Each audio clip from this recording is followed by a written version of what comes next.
Hi, and welcome to another narration, presented by yours truly, Cryptid's Roost.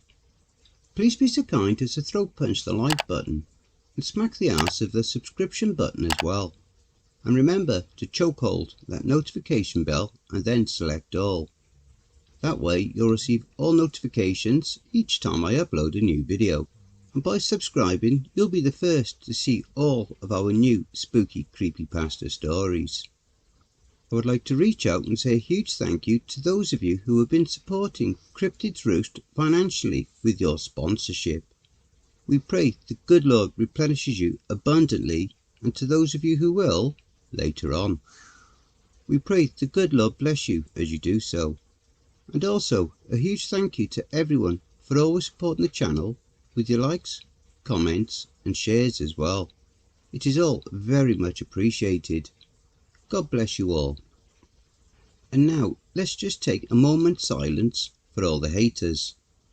That'll do. You should see an info card pop up during the duration of the video. Each of these info cards, top right corner, will direct you to the playlist for the author of these stories, and will also show you other stories from this author that you may also enjoy. Also, be sure to check out the end screen at the end of the video. This will direct you to two more videos. One will be the most recent video uploaded, and the other will be a random video from within my catalogue of stories that I have already narrated. So be sure to check those out. And why not hashtag CryptidsRoost in your comments? So grab your coffee, sit back and enjoy the show. And don't forget, where fear is, happiness is not. I'm a PI, and I think I'm chasing a monster. Part 5. This awesome ongoing series is written by cfalnevermore, a wonderful author over on Reddit. And if you'd like to read more of their works, the Reddit link to their profile will be below in the description. Boy, I sure hope witchcraft is real. I have some friends that are self-proclaimed witches, but I don't know if that doesn't mean what your average Westerner thinks it means. I'm also still skeptical despite everything I've seen. That makes me wonder if I'm just in denial. Meeting that incubus guy scared me. I really don't like losing control of myself. Unless it's my choice to do so, preferably with alcohol. After a long night of restless sleep, because I swear I heard things outside my truck, I went searching around online. I found a witch's shop in town. The delightful wavy-haired lady behind the counter suggested a charm. She was weirdly understanding once I made it clear I wasn't trying to hex an ex. To protect you against an outside influence, there's a charm I could make. It's basically a bag of crystals, herbs and magic words. You're in luck too. There's a new moon tonight. Perfect time for banishment spells. A week ago, I might have assumed she was a con artist, or just a bit quirky in her beliefs. But honestly, at this point, I'm scared enough to give it a shot. While she was preparing it for me, I went across the street for a coffee. I got my pumpkin spice and stepped outside to enjoy it. That's when this petite little woman with a shock of red hair who wore a spiked collar walked right into me, knocking my coffee to the ground.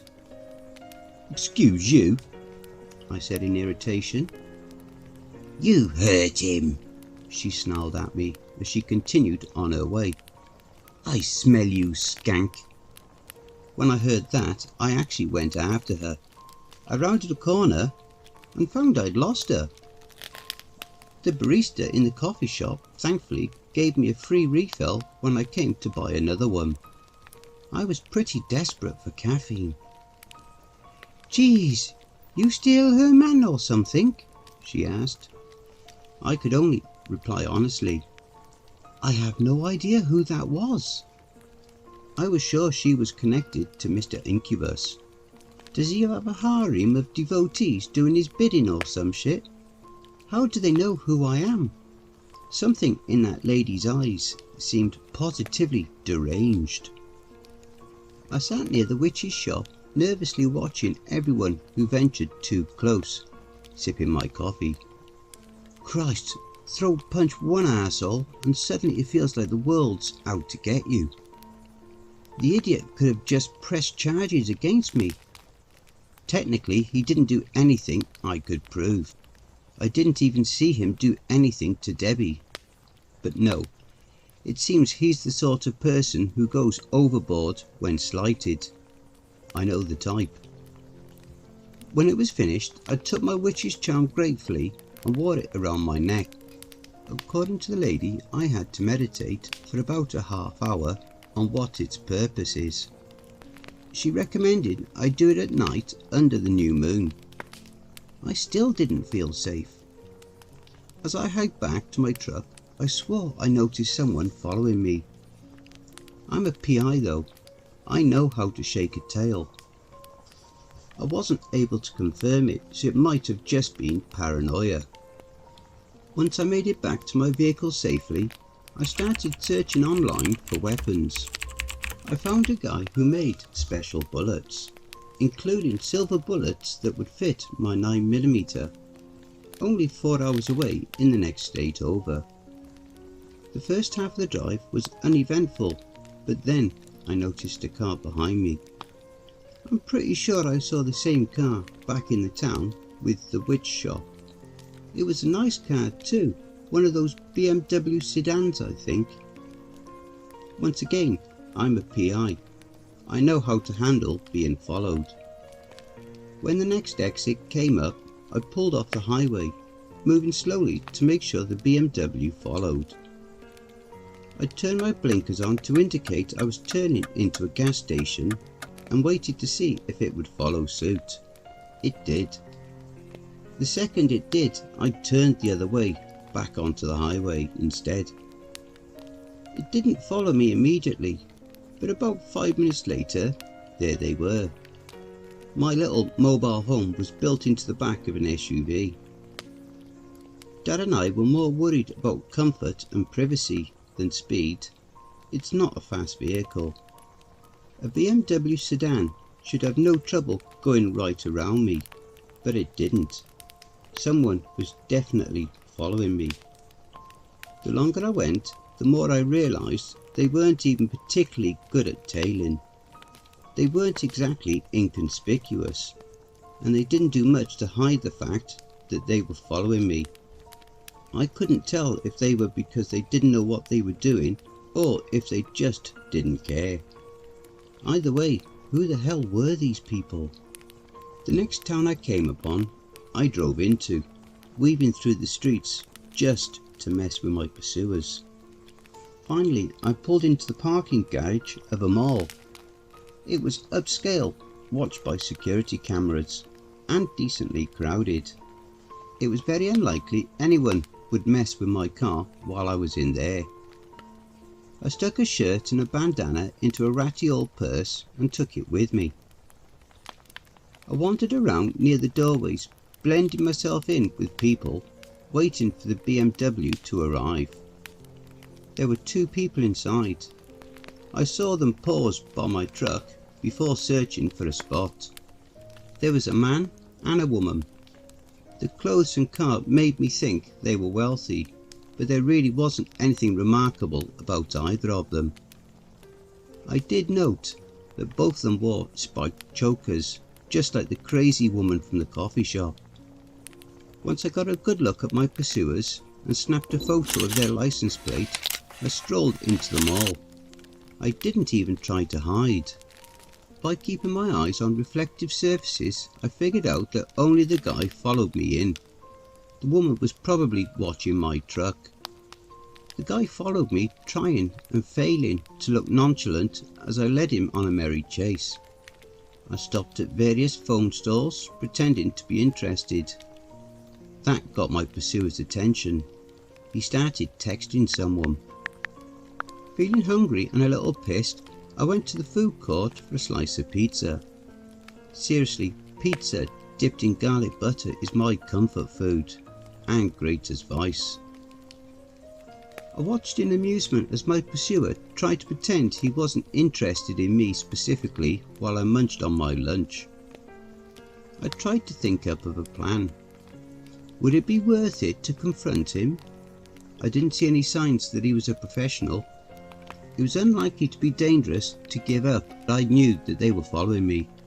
But the thing is, what if this guy works for Mr. Incubus? I hadn't charged my protection charm yet. Would it be able to protect me if he got himself involved? Trying to ditch them wouldn't work either, unless I could trap them somehow. I finished up my food and waited for Mr. "I'm totally not following you" to turn his back. I slipped into a crowd heading towards the bathrooms. I got lucky. I'm pretty sure he didn't see me slip into the women's room. I threw on the blue shirt I brought with me and tucked all of my blonde hair with maroon streaks under the bandana. I tossed out the old purse and put on a face mask for added security. With the disguise complete, I changed up my walk and strolled outside. The guy was looking around, panicked. He didn't even recognise me in the slightest, even when I walked right past him and heard him whisper shouting into his cell phone that "I lost her! She's gone!" He never realised I was right there. I strolled my way back to the garage. The woman was still there, watching my truck. She didn't recognise me either. I slipped through cars till I made it to the security desk. The guy there looked bored. "Hey sir, can I ask you a favour?" "What's up, ma'am?" "Well, I don't want to cause a fuss, but I think someone is watching my car. I think that someone might be my boyfriend's ex. Do you think you could send someone to check?" "Have they broken any laws?" "No, nothing like that. I don't want to get her in trouble, but her staring at my car all this time is making me really uncomfortable. I'm afraid to leave." "We do see a lot of drama here, believe it or not. I'll send a guy over to take a look for you. Where are they? What kind of car?" "Sorry for the subterfuge, but thanks for your cooperation, mall security guy." I gave him the details and slipped back to my truck. All I had to do was wait for the mall cop's car to appear. Once it did, I started up and got out of there, smirking as I watched my pursuers desperately trying to negotiate passage. I drove across town and parked myself in a secluded lot where I planned to get my meditation done. About 15 minutes after parking, I was interrupted when someone started banging on the walls of my truck. "Thought you could get away? Get out here, bitch!" It sounded a lot like my pursuers. Interesting. They weren't just tailing me, they must have been tracking me somehow. How annoying. I threw off my disguise and stepped outside as casually as I could. The man and the woman were both there, and boy did they look pissed. "I'm sorry, do I know you two?" "Don't play dumb." The woman put a hand on the man to calm him down. "You hurt someone.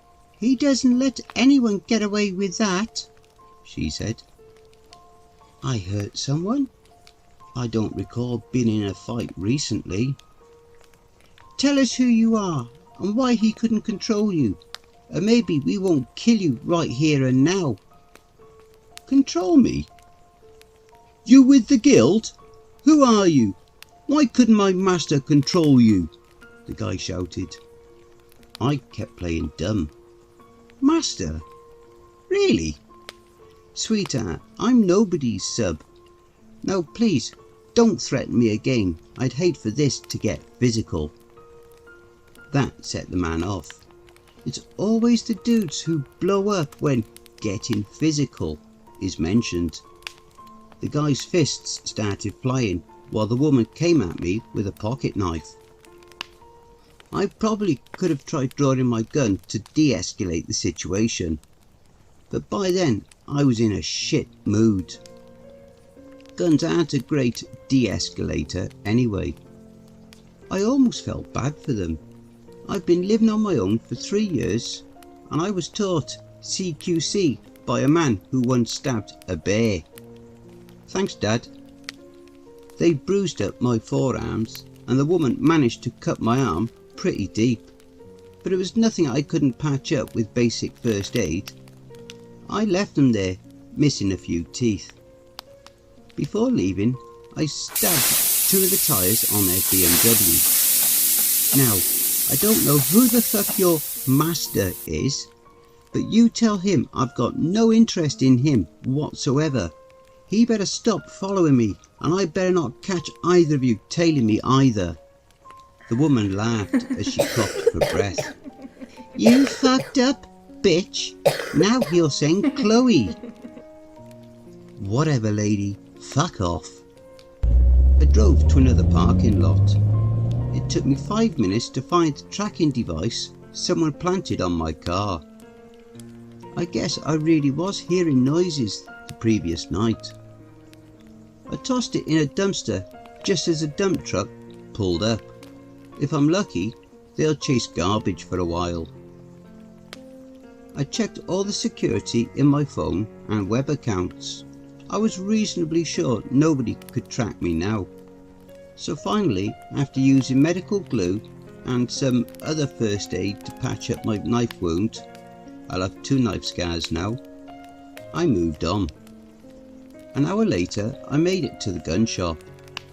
I'm kind of broke after that purchase, and I don't even know if silver works on an incubus. Maybe lead works just as well.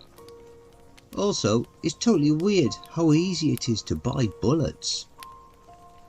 Next, I purchased a few cloves of garlic from a grocery store with what money I had left, before driving myself to a nearby national park. I hung the garlic cloves, one in my little back room and one on the rear view mirror. I then popped open my box of silver bullets. There were 30 in total. These things were nice. I have a feeling they weren't really intended to be used given how ornate they were, but they were definitely functional. I loaded half of them into a clip. Even with all this magical protection, I was still scared. Somehow, I'd gotten involved with someone willing to send freaking thugs after me. Now that they failed, what if he came? And who the hell was Chloe? I put it all out of my mind so I could finally meditate on my protective charm. I sat in my truck, eyes closed, focusing on my breathing, chanting, "Protect me from losing control," to myself over and over again. I'm not sure how long I was at it. It had been a good long time since I'd done any meditating. I forgot how relaxing it could be. When I was done, I sat and stared at the little felt pouch. For some reason, it made me feel better, even as I grappled with the shock from the fact that I was in a fucking knife fight just a few hours earlier. Being a PI can be dangerous. Lord knows I've interacted with plenty of dangerous people and went to plenty of dangerous areas, but it's always freaky when it actually happens. I was torn back to reality by the sound of something approaching my truck outside. I could hear footsteps accompanied by clicking. It sounded like a dog walking on the pavement. Oh shit, was all I could manage to think before something smacked the side of my vehicle and dragged what I can only assume were claws across its surface. I kicked the wall, hoping the sound would startle whatever it was. Something growled. Whatever was outside was definitely not a person. I loaded my gun and slipped my protective charm into my pocket as I kneeled there trying to decide what to do. The animal circled around my car, growling, and occasionally smacking into it hard enough to rock it. At one point I even heard it climb onto my roof. I heard it working its claws up there, trying to dig its way in. I almost fired a shot at it through the roof, but I held off. It's hard to describe just how terrified I was. This truck is thick and I feel pretty safe in here, all things considered. Unfortunately, ever since I started following supernatural leads and learning that werewolves might be a thing, these walls have started to feel uncomfortably flimsy. That felt doubly true now that some unknown creature was outside, trying to get in. I let myself be afraid for a bit as I listened to the heavy breaths above me. But then I put my dad's lessons to use and pushed my fear away, steeled myself and stayed calm. I slipped into the passenger seat up front, but even there I couldn't see the thing on my roof. Okay, Rain, now or never, I thought to myself. I threw open the passenger door before bolting towards the back. I heard the beast jump off the roof. I kicked the back door open with my pistol drawn and whipped myself around the corner. Outside was a wolf, a big one. It snarled at me and leapt away as I burst out. For a few seconds we looked at each other. I was trying to take in all the information I could. Was it just a wolf? Or was it a werewolf? I wonder if this was Chloe. Its eyes looked deranged. They reminded me a lot of that crazy coffee shop lady. It became clear the thing had no intention of backing off. In fact, it took another step towards me, and it looked to be building momentum to charge. I fired 2 shots. At least one hit the thing. It yelped in shock before bolting into the night. A few people from other trailers came to check on me. We all looked at the gouges in my truck as I told them about the animal I shot at. One guy found blood. I apologised to everyone for disturbing them and filed a report with the local park rangers. They seemed confused when I mentioned a wolf. They aren't common in these parts, I guess. Honestly, I'm not sure if that was a wolf or a werewolf. It didn't look off, like a shadowy figure I saw behind Dr. Lesterman's. It had paws, not hands, and it definitely moved like a quadruped. But one detail makes me wonder. Sadly, it's not one I can confirm.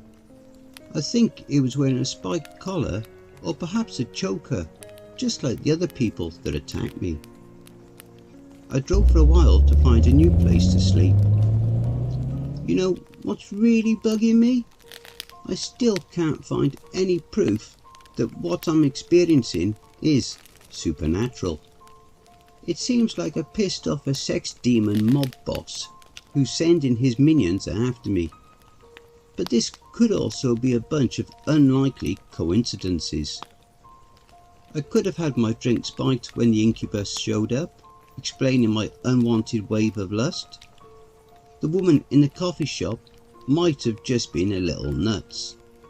The people who followed me might have just been weirdos, and the animal that scratched my truck might have just been an animal. I'm still pretty convinced it's all connected though. Now I have to wonder, if that wolf was another minion, how did it manage to track me? I've scoured my truck, there's no more tracking devices. If it was a werewolf, could it have followed my scent? I had bled all over the lot where I fought those 2 asshats. I remembered the little redhead from this morning. "I smell you, skank," she'd said. Maybe she was like a bloodhound. My pursuers also mentioned a master and something called the Guild. What the fuck have I gotten myself into? All I wanted were more answers about the weirdness surrounding Hope's case. Now I might have monsters chasing me. Maybe I'm just wasting time and money. Maybe what I really need is to stop living on the road. Maybe it's time to find a town and settle down. That would be the smart thing. I guess I'm just stupid. Don't forget, if you enjoyed that story, be sure to pop over to the author's Reddit profile and drop them a line. Or even give them a glowing review. I'm sure they really would appreciate it. The link to their Reddit profile will be below in the description. Please be so kind as to throat punch the like button and smack the ass of the subscription button as well. And remember to tap the notification bell and then select all. That way you'll receive all notifications each time I upload a new video. Oh, and don't forget to share the video far and wide. This will all help with YouTube's algorithm and will help to promote this channel more. And don't forget to check out the merch store. The link will be in the description and also in the video thumbnail. And if you would like an honourable mention, send in a snapshot of yourself with your purchase and I'll feature it in one of the videos. I now have my very own subreddit community where you can submit any stories you've written. You can submit your stories or encounters either there or send them to cryptidsroost@gmail.com. If you wish to remain anonymous, that's fine with me. All the links are below. I also have a Facebook group, Twitter, Reddit, and you'll also find me on Discord. If you would like to support this channel and help make it grow, my PayPal is paypal.me/cryptidsroost. Again, that will also be below.